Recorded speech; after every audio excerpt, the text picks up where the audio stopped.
You want to support Roland Martin Unfiltered? Be sure to join our Bring the Funk fan club. Every dollar that you give to us supports our daily digital show. There's only one daily digital show out here that keeps it black and keep it real as Roland Martin Unfiltered. By going to RolandMartinUnfiltered.com, you can make this possible. I do believe this issue of white nationalism is not going away. The fact that Donald Trump continues to appeal to that audience, I think what it is going to do, it is going to force white voters, white suburban voters, white educated voters, white women to have to make a choice. Are you going to pick a racist candidate over your taxes, or are you going to say, my pocketbook is more important than his racism? Your thoughts? Yeah, it's speaking to the soul and the spirit of what this country is supposed to be and who it is. It's putting a mirror up to the country and saying you have to make a decision. Are you going to support white nationalism? Are you going to support white supremacy with your vote? Or are you going to stand and be a part of a new 21st century country that says that these old ways, these antiquated ways of looking at others, of the way that the country has been structured, can no longer be in place? So folks are going to have to make a decision about who they are, who this country is, and the direction that they want it to go. CJ, it is a challenge for the Republican Party because you have folks like Congressman Will Hurd, who announced he's not running for re-election, who blasted Donald Trump for his racist comments.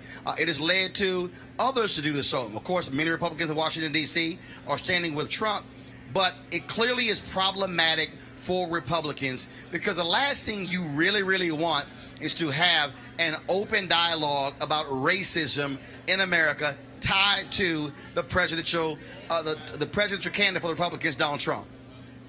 Well, first of all, again, thank you for having me. But again, when we're talking about white nationalism, we're not also talking about Antifa. In fact, the gentleman was a Bernie Sanders and Elizabeth Warren supporter in Dayton. We're not talking about. Actually, no, CJ, wait a minute, CJ, allow me to finish. And been confirmed. Yes, it has been confirmed based on his social media platforms. And again, we're not talking about the 51 black folks between Baltimore and Chicago that got shot the same weekend. CJ, I'm going to let you finish. No, CJ, I'm going to let you finish. But let me state the facts. Authorities in Dayton have not established what you just said. That is not true. That has not been established by law enforcement. Sources, no, it hasn't. Which the media always use unnamed sources. Based on the unnamed sources, CJ, that's on what they have. No, and CJ, CNN has had it CJ, on theirs. This show, CJ, first of all, this ain't CNN. We do not do scuttlebutt. We do not do that. I ain't so doing what you're scuttlebutt. saying I'm is dealing not with what confirmed. they put out there as fact. Now, here's the deal. You can cite them, but I'm telling our audience that has not been confirmed by law enforcement authorities. Now finish your point. And again, as sources have said, they were Bernie Sanders and Elizabeth Warren supporters. Okay, hold on. Okay, Antifa. fine. You want to go there? And what so, sources? Now, hold on. What sources? They what said sources? unnamed You just said sources. Said what sources? Unnamed who sources. Unnamed sources? Who's they? Unnamed who's sources they? from law enforcement. Who's they? Unnamed who's sources they? from law enforcement. Right, but you're citing unnamed sources and you're saying don't you all cite unnamed sources all the time in the media when you want to attack Trump? No, hold up. No. What we don't do is I don't do the media. I am the media, so I cite what I know.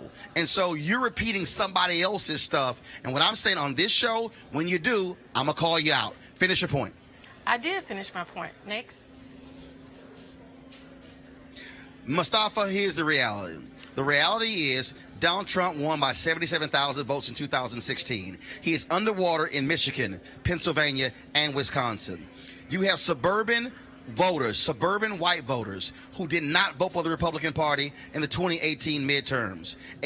An open conversation about racism, about white nationalism, about white supremacy. Having the manifesto of the shooter in El Paso use the same language that Donald Trump has used, that is not smart politics. Now, Trump may be appealing to his hardcore base, but it's going to put people on the spot to say, you got to pick. You got to pick a racist or you got to pick your pocketbook. without a doubt. I mean, Trump, it's very clear. I mean, the facts are there that he has created an atmosphere of hate. And he thought that that was a formula to be able to motivate folks to support his agenda, to be able to move forward and galvanize folks. And it's actually a losing proposition. You know, folks know what time it really is.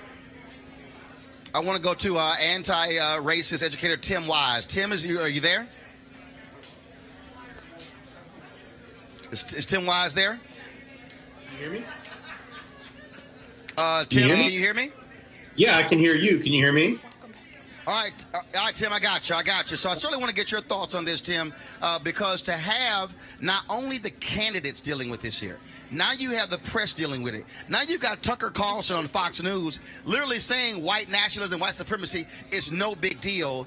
And so this thing is put out in the open, and if Republicans want to have this conversation, we can have this conversation. I don't think it's going to go away, Tim. Oh, I knew you would be back. Right. It's a conversation we should have been having for a long time. I mean, here's the thing. If you've got white women who are refusing to go to Soul Cycle tonight, you're done. You know what I mean? Like, at some point, there is a tipping point that I think we are beginning to reach as a country where good folks are beginning to recognize that the right is disproportionately about white nationalism, that MAGA, that Make America Great Again, is about taking us back to an era of overt white supremacy. And I think there are a lot of white folks, decent folks, who are not down for that. And so I'm happy that we're having this conversation. I'm sad that it takes tragedy to have it. But I think it's good that we're having the conversation about race and about white nationalism and about what kind of country we want to be. Are we going to move forward or are we going to move backward? That's the question. And Tim, in fact, was very interesting. I go back to when Newt Gingrich was Speaker of the House. White voters in the 1998 midterm voted against the Republican Party. They held on to power, but the exit polling showed they did not like Newt Gingrich's attack on people of color.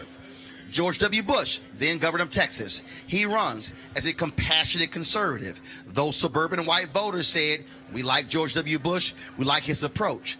Newt Gingrich was forced out as Speaker of the House because of that. And so we have the data to show that when white suburban voters, when it gets to a point where they're so uncomfortable with open racism and constant attacks on people of color, they reflects on them. And so I'm not saying it's guaranteed that they're not going to vote for Donald Trump. What I am saying but this thing is continually being in the ether.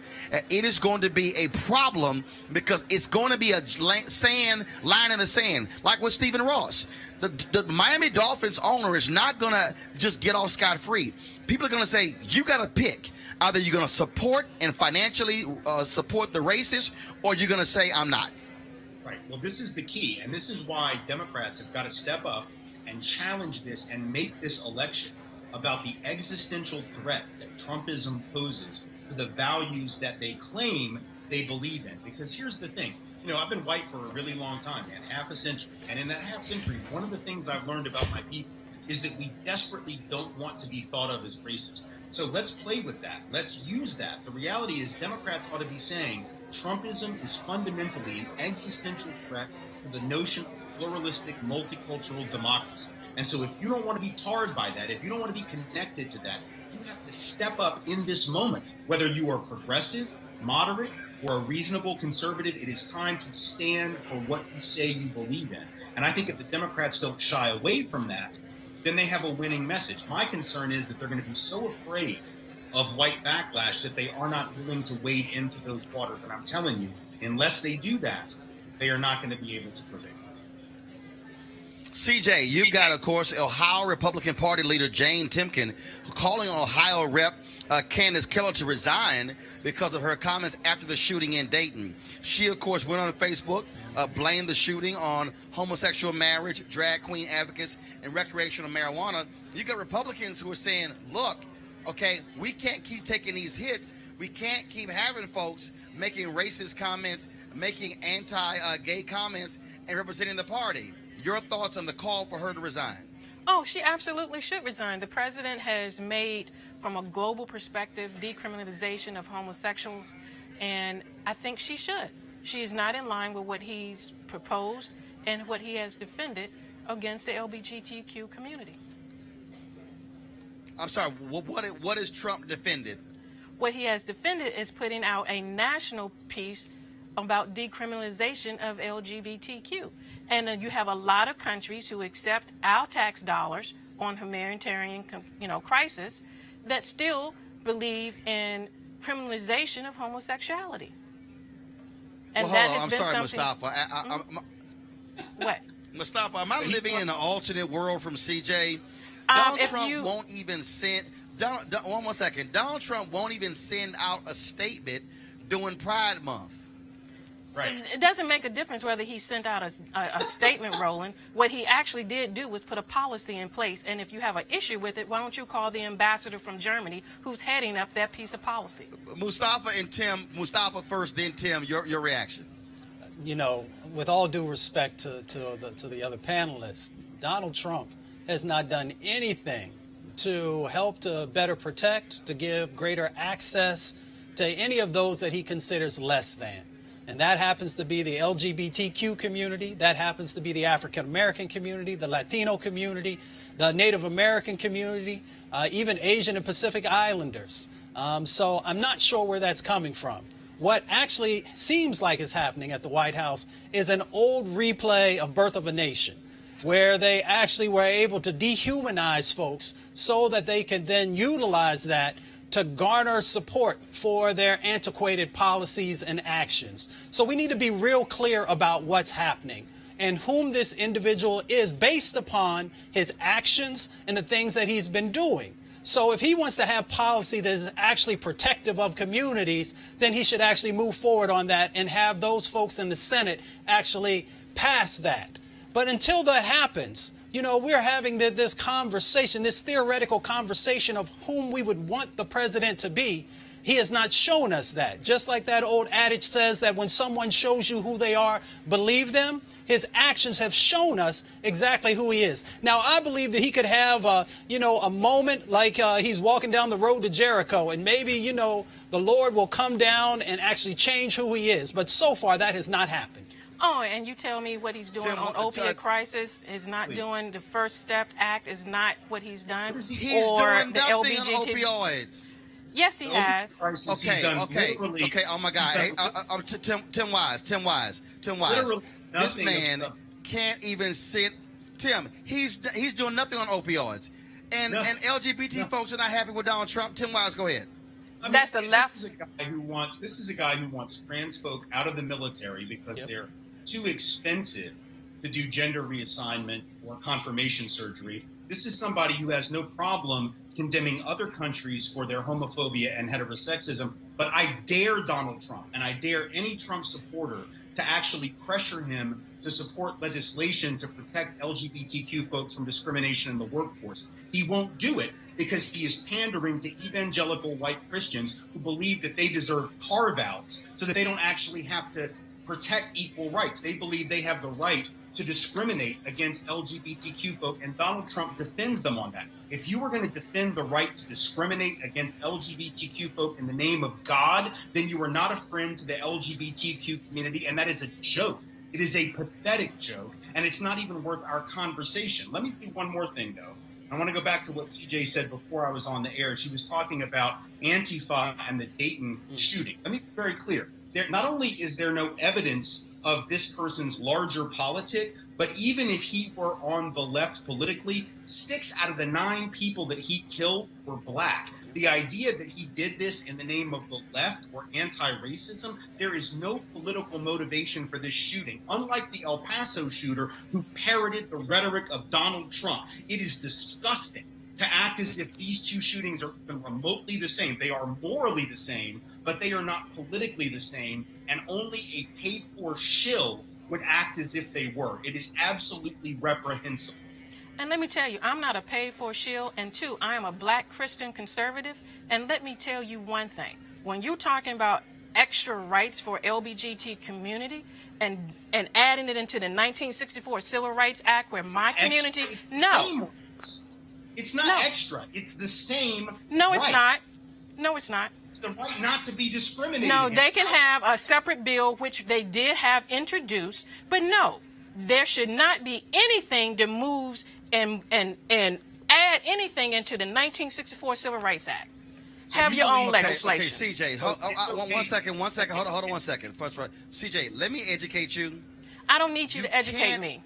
CJ, That's actually what I do. That's the bill that the Democratic House passed. CJ, amending the 1964 Civil Rights Act supported by the NAACP. CJ, will you listen? I'm listening. You cannot add to a bill that's already been passed. They voted legislation to amend it. Here's what actually happens, CJ. CJ, listen. Here's what happens. You have a 64 Civil Rights Act. Let me help you to understand something. I don't need help, When you look Roland. at, for instance, no, actually you do. For instance, the American with Disabilities Act was a separate law. It was actually based upon a provision of the 64 Civil Rights Act. Title IX was a separate law. That's not what Nancy Pelosi passed out of the House. No, when you say adding to the bill, you're not adding to the bill. What you're dealing with here is the reality of separate legislation. It was not separate legislation that was passed by Nancy Pelosi. The fact of the matter is this, CJ. That's why it was dead on arrival in the Senate. The fact of the matter is this, Mustafa. And the fact of the matter, first of all, everything is dead on arrival in the Senate. Your boy Mitch McConnell won't even deal with election reform. He won't even deal with Russia. He won't even deal with national security. He won't even advance any of those things. All he cares about are conservative federal judges. That is a fact. All right, folks, back to our Roland Martin Unfiltered video in just one moment. All right, folks, you've heard me talk a lot about marijuanastock.org. Why? Because I want to keep you informed of investment opportunities that make sense. We've all watched the growth of the cannabis industry. A recent report by New Frontier Data estimates the global cannabis market at more than $340 billion. We know that marijuana legalization is sweeping the country state by state. We also know that marijuana has a good cousin, the hemp plant, with a much higher concentration of CBD. That means hemp gives you all of the medical benefits of marijuana without getting you high. Until recently, hemp farming was practically illegal in the United States and heavily regulated by the DEA. However, the 2018 Farm Bill changed all of that, making it legal to grow hemp CBD in the U.S. and creating one of the largest commodities worldwide. Folks, they need land to grow all of the plants. This is not rocket science. It's real simple. It's an incredible investment opportunity, and that's where our friends at 420 Real Estate come in. Their business model is simple. They buy land that supports hemp CBD grow operations and lease it to licensed, high-paying tenants. That's right, they are hemp CBD landlords, and you can get in on the action. My friends at 420 Real Estate decided to do something special for the Roland Martin Unfiltered fan base. Originally, the minimum investment level was $500. Right now, you can invest in this crowdfunding campaign for as little as $200. That's right. Anywhere from $200 up to $10,000. Let me recap. This is a $340 billion industry that is still growing. And you can participate with as little as $200. To invest, go to marijuanastock.org. That's marijuanastock.org. Get in the game and get in the game now. Now back to your Roland Martin Unfiltered video.